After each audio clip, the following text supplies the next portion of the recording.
우리가 사는 날, 우리가 사는 모든 시간이 주일에 접촉이 되면 그 하루가 거룩해지니 나머지 날들도 거룩해집니다. 우리의 물질이 11조에 접촉이 되면 10분의 1 하나는 산술적인 의미이기도 하지만 그 하나가 나머지 9을 대표하는 것이기에 이 하나가 11조 주님의 거룩에 접촉이 되면 나머지 9도 거룩해집니다. 거룩한 시간, 거룩한 물질로 살아가니 복입니다. 할렐루야. 그 안에 안전함이 있고 그 안에 보호받는 기적이 있습니다. 사람도 마찬가지입니다. 거룩한 제단에 사람이 접촉되면 그 사람은 거룩한 사람이 됩니다. 특별히 가정이라는 울타리 안에 주님이 남편들을 머리로 세우셨습니다. 그 남편들이 거룩해지면, 믿음의 가장들이 거룩해지면 아내들도 그리고 자녀들도 거룩해집니다.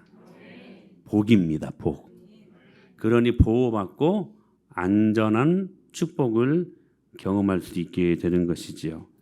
하나님은 오늘 우리에게 이러한 삶을 요구하시는 것입니다. 레위기 11장 45절에 이렇게 말씀하셨습니다.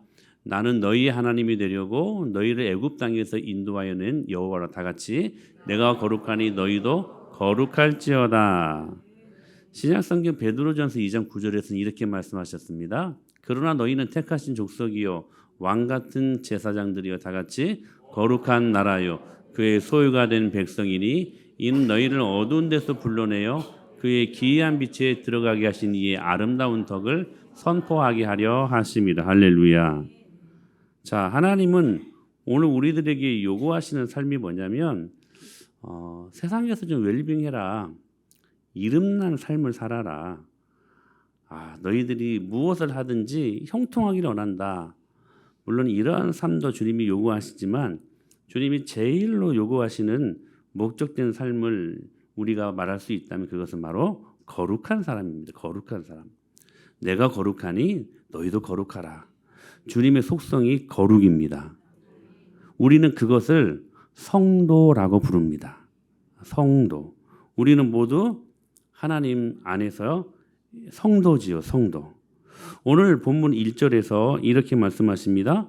그리스도 예수의 종 바울과 디모데는 그리스도 예수 안에서 빌립보에 사는 모든 성도와 세인트, 홀리 피플, 또한 감독들과 집사들에게 편지한다라고 말하고 있습니다. 중요한 것은 뭐냐면 그리스도 예수 안에서의 모든 성도라고 하는 것입니다. 여러분, 성도의 의미가 뭘까요? 우리는 성도님 그러잖아요.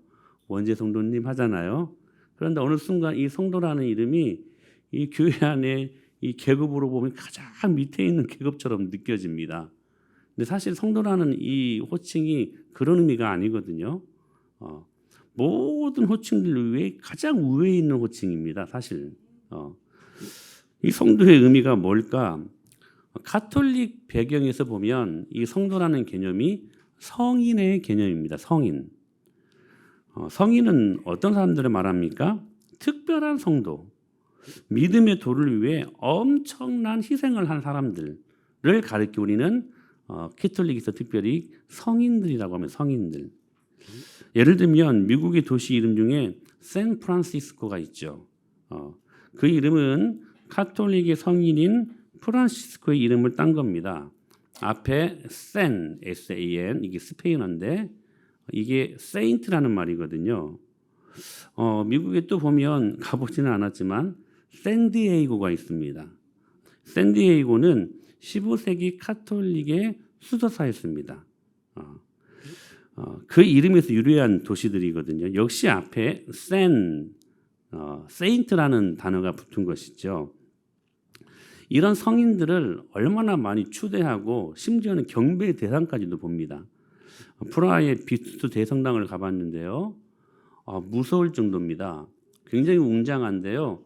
저 안에 여러 많은 성인들의 상이 있습니다. 오스트리아 가면 슈테판 성당이 있는데요. 으리으리하죠. 그런데 여러 많은 성인들의 상이 있습니다. 상이. 심지어는 그 상 앞에 촛불들이 있어요. 그 촛불들 위에 어떤 데 보면 돈도 있어요. 그러니까 예배당 안에서 성인들을 예배합니다. 성인들을 통하여 이 자신들의 뜻이 이루어지기를 소망함이 그 앞에 절하고 그 앞에 간구하는 것이죠. 그래서 이 성인들을 거의 신의 수준으로, 하나님 수준으로 올려놓고 경배한다는 것이죠. 그러니까 이 캐톨릭에서의 성인의 개념은 뭐냐면 교회를 위해 특별한 수고를 했다는 거예요. 특별한 어떤 업적을 남기고. 그런데 오늘 성경은 참 재미있어요. 별로 특별할 거 없는 우리를 향하여서 성도라고 부르십니다. 아멘 아닌가? 자, 고린도전서 1장 2절에도 보면 고린도에 있는 하나님의 교회 곧 그리스도 예수 안에서 거룩하여지고 다 같이 성도라 부르심을 받은 자들, 또 각처에서 우리 주 부르는 모든 자들, 성도라 우리를 불러주셨다라고 말씀하시거든요. 로마서 1장 7절에서도 보면 로마에서 하나님의 사랑하심을 받고 성도로 부르심을 받은 모든 자에게 하나님 아버지와 주 예수 그리스도로부터 은혜와 평강이 있기를 원하노라라고 말씀을 하십니다.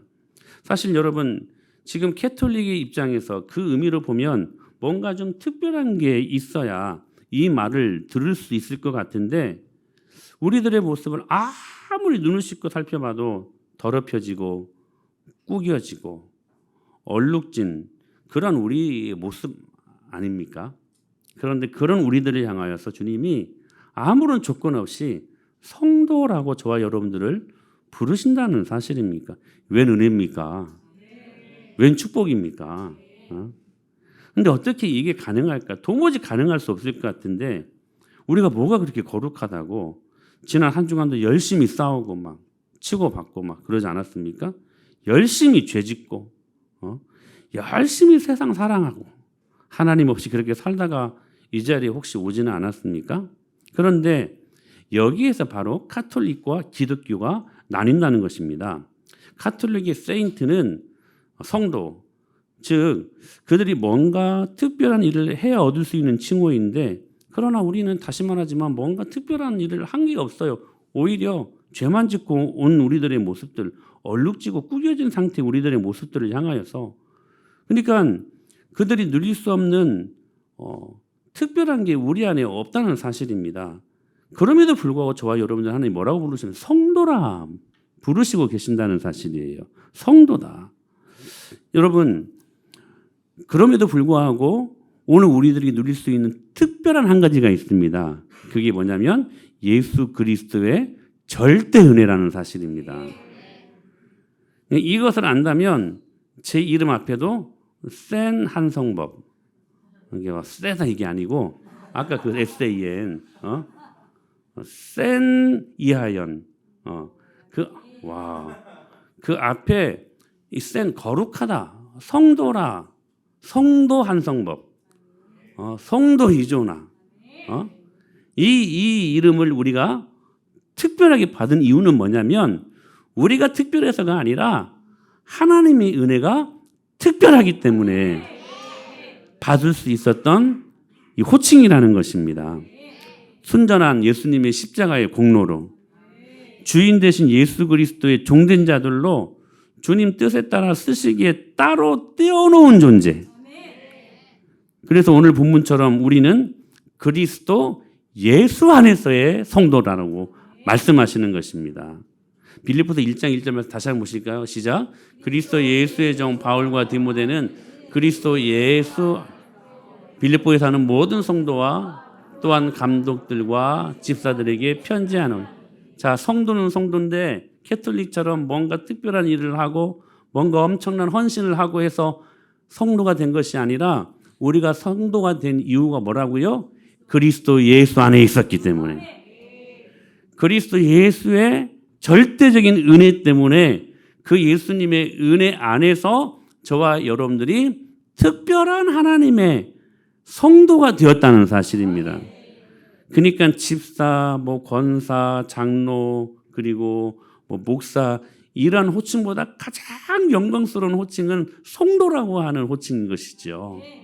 저와 여러분들 하나님이 그 은혜로 예수님 안에서 성도로 부르셨습니다. 그러므로 이 성도들만이 누릴 수 있는 몇 가지 특권이 있습니다. 저는 여러분들이 이 특권을 누릴 수 있게 되기를 축복합니다. 첫째, 결과에 자유합니다. 사실 여러분 우리가 왜 힘듭니까? 열심히 일하고 난 다음에 그 결과가 어떻게 될 것인가? 땀 흘려 열심히 사업을 했는데 그 결과가 어떻게 될까? 거기에 집착하고 나면 인생이 힘들지 않습니까? 열심히 공부했어요. 그런데 내가 어떤 대학에 갈까? 내 나중에 어떤 진로는 어떻게 될까? 그거 집착하다 보면 사람 미치는 것 아닙니까? 근데요, 성도들은 결과에 자유한 존재들이라는 거예요. 자, 이유를 말씀드려 볼게요. 세상 속담 중에는 시작은 반이다라는 속담이 있죠. 근데요, 예수님 안에 복음은 시작은 곧 마침이라고 말씀하세요. 세상은 시작은 반이다. 많이 그래도 썼지. 그렇죠? 근데 복음은 더 썼어요. 시작 이꼴 마침이래요. 마침. 시작 이꼴 마침. 제약회사에서 신약을 출시할 때요. 여러 시간 동안 여러 사람들을 통해 임상실험을 하게 됩니다. 그래서 알바 중에 아주 고액 알바 중에 하나가 그 약을 먹고 어떻게 변화되어지는가, 정말 그런 알바가 있어요. 그런 임상실험의 대상이 되는 그런 알바도 있는데요. 그래서 그 약의 효과를 여러 많은 실험들을 통해 얻게 되는 것이죠. 그러나 여러분, 복음은 이미 이루어진 사실입니다. 실험할 필요가 있어요, 없어요? 없어요. 복음은 믿음으로 말미암아 이미 이루어진 사실이다. 그러니까 이게 얼마나 편한지 몰라요. 이 믿음만 있으면 시작은 곧 마침이 돼요. 이 복음 안에는 시작은 반이다. 아니요. 시작은 이꼴 곧 마침이다. 왜냐하면 주님은 말씀하시고 이루시는 분이시기 때문에. 그래서 오늘 6절에서 이렇게 말씀하신 거예요. 너희 안에서 착한 일을 시작하시니가 그리스도 예수의 날까지 이루실 줄을 우리는 확신하노라. 할렐루야. 하나님이 시작하신 일, 하나님이 시작하셨으니까 하나님이 반드시 이루시지. 하나님이 당신의 일을 시작하셨는데 만약에 이루시지 아니하면 그 하나님 우리가 믿겠어요, 그거? 그렇잖아요. 하나님은 당신이 시작하신 일은 어떤 섭리, 어떤 상황 속에서도 반드시 이루시는 분이시다. 그러니까 복음 안에서의 시작은 곧 마침이라는 거예요. 여기 착한 일은 복음을 위한 일을 의미하는 거예요. 그냥 누구 도와주고 법 없이도 사는 착한 일, 이게 아니라 복음을 위한 일, 생명을 살리는 일. 그게 하나님과 연관되어 있고 하나님께 연결되는 일이라면 그 일은 하나님께서 반드시 열매 맺게 하신다는 사실이에요. 여러분 걱정할 필요가 없어요. 중요한 것은 뭐냐면 하나님이 시작하시는 일을 해야 된다는 거예요. 복음과 연결되는 여러분의 인생이요, 복음과 연결되는 여러분의 가정이 되어야 되고 여러분이 하는 모든 삶의 영역 속에서 복음이랑 컨택되어야 된다는 거야. 그 일은 주님이 어떻게 하신다고요? 반드시 이루신다고. 그러니까 그 결과에 우리는 그걸 믿음으로 받는다면 집착할 필요 없지. 이거 어떻게 될까? 염려할 필요 있어요, 없어요? 없죠. 왜? 반드시 이루시니까. 그걸 믿음으로 받는다면 염려 없어요. 예수님 믿는 사람들은. 그래서 실제 초대교회 성도들의 별명은 뭐였다고요? 걱정 없는 사람들이었다고요. 예수 안 믿는 사람들이 보기에 저들은 걱정투성인데 걱정하다가 걱정 속에 죽어갈 인생들인데 웬걸 걱정을 안 하네? 여러분, 이게 예수님 믿는 저와 여러분들의 라이프 스타일이어야 돼요. 하나님이 시작하신 일은 반드시 이루십니다. 결국 여러분의 모든 삶의 영역에 하나님과 복음과 연결되는 삶을 살 수 있어야 된다는 사실이에요. 그런데 우리가 왜 걱정하고 오늘도 염려하잖아. 응? 왜 그럴까요? 이유는 딱 하나예요. 그 일이 복음을 위한 일이 아니기 때문에 그래. 열심히 땀을 뻘뻘 흘리고 막 일도 하고 하는데 그 일이 복음과 상관없는 일이야. 그러니까 염려하게 되어 있어요. 왜요? 그 인생은 그 사람이 책임져야 하기 때문에. 하나님의 책임과 상관이 없어. 왜? 하나님과 상관없는 일을 하고 있기 때문에. 세속적인 일을 하고 있기 때문에. 여러분의 시간과 물질이 재단에 접촉이 안 되니까요. 세속적인 시간이 돼버리고요. 세속적인 물질이 돼버리는 거예요. 그래서요. 걱정이 찾을 날이 없는 인생을 살다가 그냥 그렇게 죽어가는 것이라는 거예요. 저는 성격적으로 완벽주의자에 가깝습니다. 완벽하지도 않은데 꼭 완벽주의자에 가까운 그런 목회를 막 하려고 해요. 만약에 예배를 드리는데 설교 PPT가 제때 딱 나와야 되는데 제때 딱 안 나오면 제가 마음이 막히는 사람이에요. 그래서 설교가 막혀버려 막. 이거 어떻게 할 수가 없네. 누가 예배 드리는데 막 지금도 막 손톱만 보고 막 저 손톱에 무슨 귀신이 있어서 이렇게 막 귀신을 볼까? 그러면 저 안에 뭐가 있을까? 뭐 때가 있나? 이가 있나? 막 물어뜯었또 막 귀신을 물어뜯나 막 이게 막 별별 생각이 들어가지고 마음이 막혀서 설교가 안 돼요. 설교가 안 돼. 찬양 코드 하나 제대로 터치가 안 되면 저는 굉장히 예민해져요.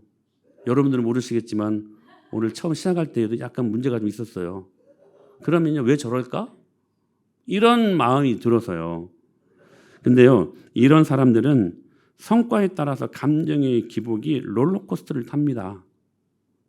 성과에 따라서 쉽게 그 인생이 막 흔들려요. 성과가 없으면 크게 침울하고 낙심하고 성과가 있으면 막 하늘을 날아버리죠. 막. 그런데 중요한 거, 나의 정체성이 성도, 세인트, 또 홀리 피플, 성도라는 사실을 인정하는 사람들은 모든 결과와 성과에 자유한다는 거예요. 성과에 자유한다라는 말이 그 일을 이루는 일에 무책임한다거나 일을 대충 하라는 의미가 아니에요. 무슨 일이든 죽게 하듯 열심히 책임감 있게 해야 되죠. 저는 여러분들이 그런 사람들 될 수 있기를 축복합니다. 어떤 일들을 최선을 다하는 올인하는 모습들이 있어야 되죠. 그러나 최선을 다한 후에는 모든 결과를 예수님께 맡겨버리는 거예요. 그게 성도예요. 성도. 우리가 여러분 어떻게 성도가 되었습니까? 순전히 하나님 편에서의 절대 사랑과 그분의 절대 은혜 때문이 아닙니까? 그러므로 우리는 하나님의 결과예요. 하나님의 결과물이 저와 여러분들이라는 거예요. 결과가 있는 인생을 우리는 살 수밖에 없다는 사실입니다. 악한 웃음하기 사탄이 계속 속여요. 계속 속여요. 여러분, 저와 여러분들은 하나님의 결과물이라는 거. 이게 얼마나 귀합니까? 하나님의 자녀가 되었고 하나님의 성도라는 결과. 아무 자격 없고 아무 능력 없는 우리를 주님이 순전히 그분의 은혜로 사랑하셔서 주님의 결과로 만드셨는데 그 결과물인 우리가 어찌 그 결과 때문에 염려하고 두려워할 수 있겠습니까? 사랑하는 여러분, 결과에 자유하십시오. 성도는 그런 사람들이에요. 결과에 자유하십시오. 최선을 다하세요. 그러나 주님과 연결된 일이라면 시작은 곧 마칩니다. 주님이 이루셔요. 그러므로 어찌하든지 여러분이 하는 모든 일들이 복음과 연결되게 하십시오. 두 번째, 성도가 누릴 수 있는 축복이 또 한 가지 있어요. 뭐냐면 우리들의 프레임이 바뀐다는 거예요. 여러분, 우리는 in Christ Jesus, 예수님 안에서의 성도입니다.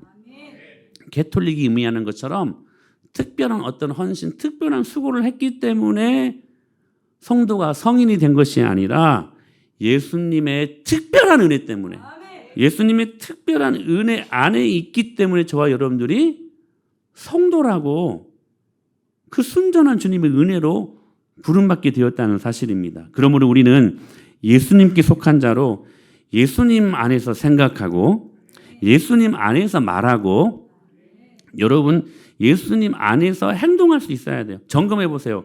여러분의 생각이 예수님 안에 있는가? 여러분의 말이, 내뱉는 말이 예수님의 말인가? 예수님이 기뻐하시는 말인가? 여러분의 손과 발이 움직이는 모든 행동이 예수님이 기뻐하시는 예수님 안에 있는 행동인가 점검하셔야 된다는 사실이에요. In Christ.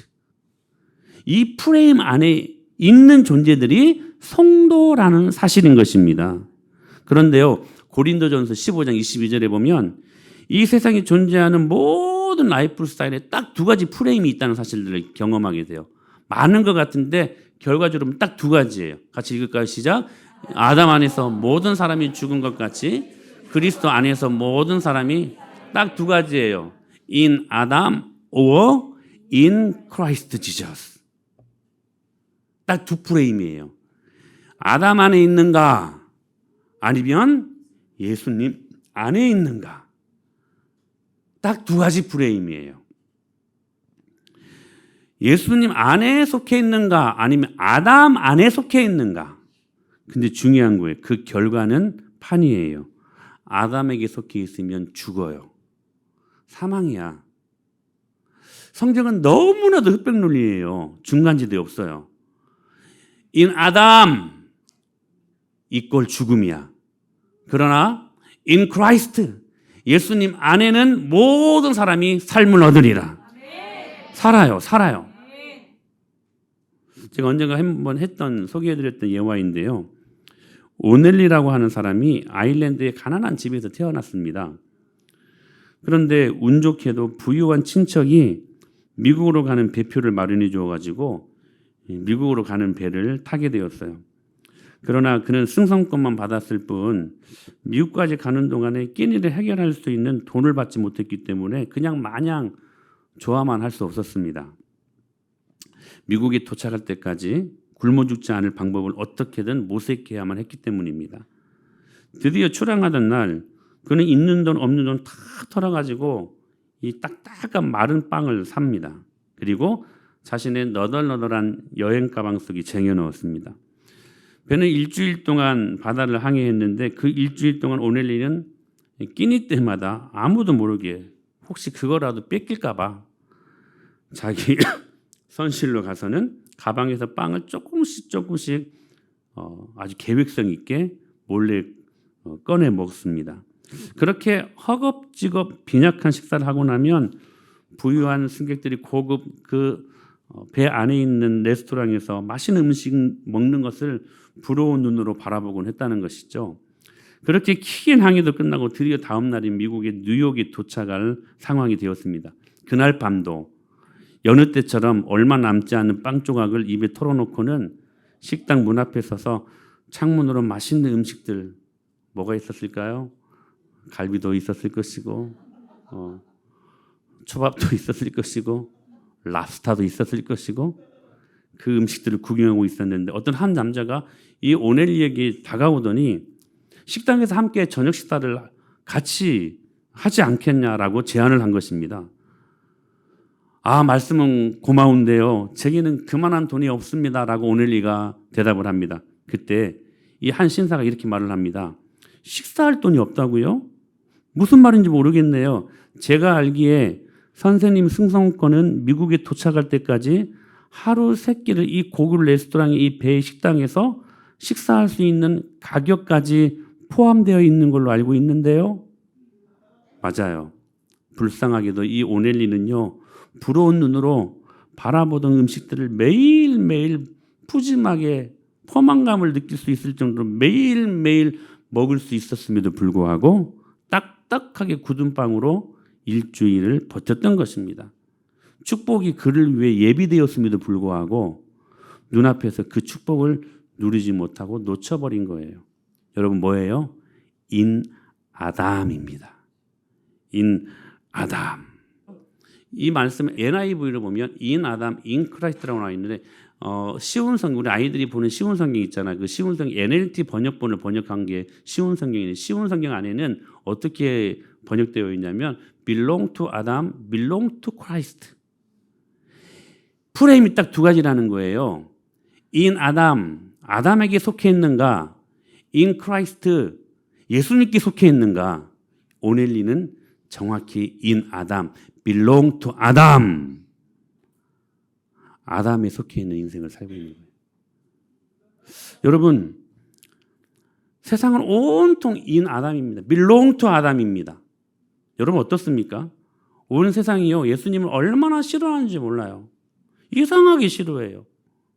그들의 생각 속에, 말 속에, 가치관 속에 하나님이 없어요. 심지어는 하나님 믿는 사람들도 그래요. 제가 최근에 연 2주를 저희 누님들 이제 아들 조카들 결혼식장을 2번을 다녀왔었는데 권사님 아들들이거든요. 믿음 생활 꽤나 한다고 하는 아들들이거든요.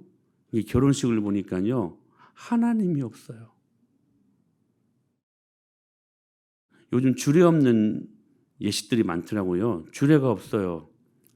하나님의 은혜를 말하는 것이 없어요. 하나님께 감사하는 예배가 없어요. 그냥 지들끼리 좋고 지들끼리 그냥 하다 그냥 맞춰요. 하나님이 없어요. 아, 내가 결혼할 때에는 정말 하나님이 있는 예배로 가정을 시작해야지라고 하는 기본적인 가치관이 사라져버린 시대를 우리가 살고 있다는 거예요. 그에 반해서 우리 가서준 전사님, 우리 김민경 사님 얼마나 감사해요. 어떤 목사님이 그러시더라고요. 이런 예배다운, 정말 결혼식다운 결혼식을 처음 보는 것 같다고, 오랜만에 보는 것 같다고. 화룡점점 아름답다 조동산 그 찬양, 여러분 특성으로요, 그런 찬양 축성으로 여러분 불러주는 게 많지 않아요. 하나님이 있고 하나님으로 시작되는 가정, 그런 가정이 여러분 축복된 가정 아닐까요? 하나님이 없다니까요. 하나님을 싫어해요. in 아담이야. belong to 아담이에요. 이 상아리만큼 예수님을 싫어하면 왜 그럴까요? 예수님이 병든 자를 고치셔서 예수님을 싫어할까요? 예수님이 어린아이들 축복하셨기 때문에 예수님을 싫어하실까요? 싫어할까요? 예수님이 물을 포도주로 바꾸셨기 때문에 사람들이 예수님을 싫어할까요? 오병이어로 예수님이 군중을 먹이셨기 때문에 사람들이 예수님을 싫어할까요? 예수님이 무리를 걸으셨죠? 왜 저만 무리를 걸어? 그것 때문에 사람들이 예수님을 싫어할까요? 예수님이 여러분 십자가에 못 박혀 죽으셨기 때문에 사람들이 싫어할까요? 아니에요. 그런 것들 때문에 세상이 예수님을 싫어하는 게 아닙니다. 왜 예수님 싫어하는 줄 아세요? 이렇게 말씀하셨어요. 시작.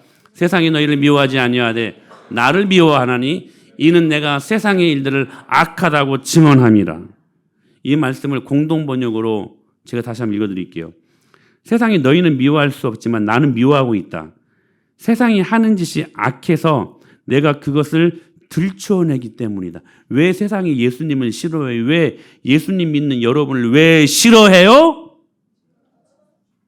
그들의 죄를 들춰내기 때문이다. 너 왜 그러한 더러운 짓을 하고 있냐? 그 말을 하기 때문에, 지적하기 때문에, 그 악한 죄를 들춰내기 때문에 세상이 예수님을 싫어하고 그분의 자녀들도 역시 싫어한다는 사실이에요. 지난주에 마태파티라고 제가 옛날 전주에서 중등부 때 가르쳤던 그 아이가 잠깐 온 적이 있었습니다. 잠깐 이야기를 나눈 적이 있는데 교회는 다니는데 그 생각 속에 예수님이 없어요. 교회는 다니는데 할 거 다 하고요. 여자친구 있는데 할 거 다 하고요. 그래서 제가 진짜 오랜만에 만난 아이라 그런 이야기 하기 싫었는데 너 그렇게 살면 너 죽는다. 하나님이 싫어하는 일이다. 그 하나님 기뻐하지 않아. 너 삶을 제대로 살아야 돼. 너 그래야 보호받고 하나님이 주시는 축복을 경험할 수 있어. 너 그렇게 살다가 너 패망한다. 그렇게 말하고 난 다음에 제 마음이 어떻겠어요? 요즘 마음이 그래가지고 연락을 했더니 저는 연락 잘 받던 아이가 연락을 안 받아. 왜 그래요? 악한 일을 들춰내기 때문이다. 그래서 세상이 예수님을 싫어하는 거고 그 말을 제대로 하는 예수님 믿는 자녀들을 싫어하게 되어 있다는 거예요. In Adam, belong to Adam. 세상에 아담이 속해 있어요. 여러분들은 어떻습니까? 사랑하는 여러분, 오늘은 특별히 어버이날입니다. 여러분, 어버이로서 우리 자녀들에게 어떤 유산을 남겨줘야 되겠습니까? In 아담입니까? 아니면 in 크라이스트입니까? 혹 아담을 여러분 남겨주실 것입니까? 예수님의 피에 적셔지지 못한 지독한 자기주장, in 아담이에요. 예수님의 피에 적셔지지 못한 자기 강한 신념, in 아담, belong to 아담. 자기 고집, 게으름, 자아중심적 라이프 스타일, 생활의 염려 다 죽이는 것들이라는 거예요. 우리가 가정생활을 하면서도 얼마나 죽이는 행동들을 많이 하는지 몰라. In 아담, belong to 아담. 여러분 바꾸십시오. In Christ Jesus, belong to Jesus Christ. 할렐루야. 여러분, in 아담의 프레임이요 갈라디아에서 이렇게 나와 있어요. 육체의 일은 분명하니 곧 음행과 더러운 것과 호색과 우상숭배와 주술과 원수 맺는 것과 분쟁과 시기와 분냄과 당짓는 것과 분열함과 이단과 투기와 술취함과 방탕함과 또 그와 같은 것들이라. 전에 너희에게 경계한 것 같이 경계하노니. 들춰내죠. 그 지적하는 거예요. 지금 들춰내는 거예요. 이게 바울을 싫어했어요. 사람들이 바울을 싫어했어요. 청교도 신학자였던 조나단 에드워드 목사님, 당시에 목회하셨던 그 상황 속에서 이 목사님 얼마나 싫어했는지 날마다 교회에서 쫓겨났던 목사님이셨어요. 싫어해요. 그런데 말씀하시는 거예요. 다 같이 이런 일을, 다 같이 시작. 이런 일을 하는 자들은 하나님의 나라를 유업으로 받지 못할 것이요. 하나님의 나라를 유업으로 받지 못한대요. 인 아담 안에 있으면 어떻게 되는 것이라? 죽는 것이다. 죽는 것이다. 저는 여러분 가정이 살아날 수 있게 되길 축복합니다. 살아나기 위해서는 in Christ Jesus, belong to Christ Jesus. 예수님께 속하십시오. 여러분 사단에게 속해 있는 아담에게 속해 있는 거 제거하세요. 그거 알면서도 계속 고집하며 그 내뱉는 말들 제거하세요. 그래야 주님이 기뻐하시는 인생이 돼요. 프레임을 바꾸세요. 성도가 누릴 수 있는 축복, in Christ, belong to Christ Jesus. 이 프레임으로 바꾸라는 거예요. 갈라디아서 5장 22절로 24절. 오직 성령의 열매는 다 같이 사랑과 희락과 화평과 오래 참음과 자비와 양성과 충성과 온유와 절제니 이 같은 것을 범죄할 법이 육체와 함께 그 정욕과 탐심 십자가에 못 박은. 할렐루야. 여러분 보십시오. 그리스도 예수의 사람들, those who belong to Christ Jesus. 예수님 안에 있는 사람들, 예수님에게 속해 있는 사람들은 성령의 열매를 맺는 사람들인데 사랑과 희락과 화평과 오래 참음과 자비와 양성과 충성과 온유와 절제다. 프레임 바꾸라는 거예요. 그리고 사십시오. 프레임 바꾸고 살아나야 돼요. 아담 안에 있으면 죽습니다. 사망하게 하는 일, 죽이는 말들, 죽이는 생각들 제거하십시오. 그리고 예수님께 속해 있는, 예수님 안에 있는 언어들로 바꾸세요. 가치관으로 바꾸세요. 프레임을 바꾸세요. 그게 뭐예요? 성령의 9가지 열매예요. 할렐루야. 성도는 여러분 모든 결과에 자유한 사람들입니다. 여러분 인생 어떻게 안 돼요? 걱정하지 마세요. 주님과 연결되면 주님이 책임지십니다. 결과에 집착하지 마세요. 염려하지 마세요. 주님이 축복하십니다. 그리고요, 여러분 기억하셔야 돼요. 인 아담이 아니라 in Christ Jesus, 예수님 안에 있으면 인생이 바뀌어요. 뭐예요? 살아나요. 죽어있는 우리 가정들이 살아나요. 죽어있는 인생들이 살아나요. 오넬리가 누릴 수 있었던 그 귀한 축복, 그러나 누리지 못했거든요. 왜요? 인생들이요, 복음으로 말미암아 누릴 수 있는 축복이 어마어마합니다. 그런데 누리지 못해요. 왜요? 인 아담 안에 있거든. 바꾸세요. 프레임을 바꾸세요. 예수님 안으로, 예수님께 속한 자로. 그때 성도라 부름받는 하나님의 사람들 안에 주님이 주시는 큰 축복을 경험하고 이 땅에서 하늘을 경험하고 그 귀한 영광을 누리며 살아가는 하나님의 사람이 되게 하실 것을 믿습니다. 그게 성도입니다. 성도를 리셋하십시오.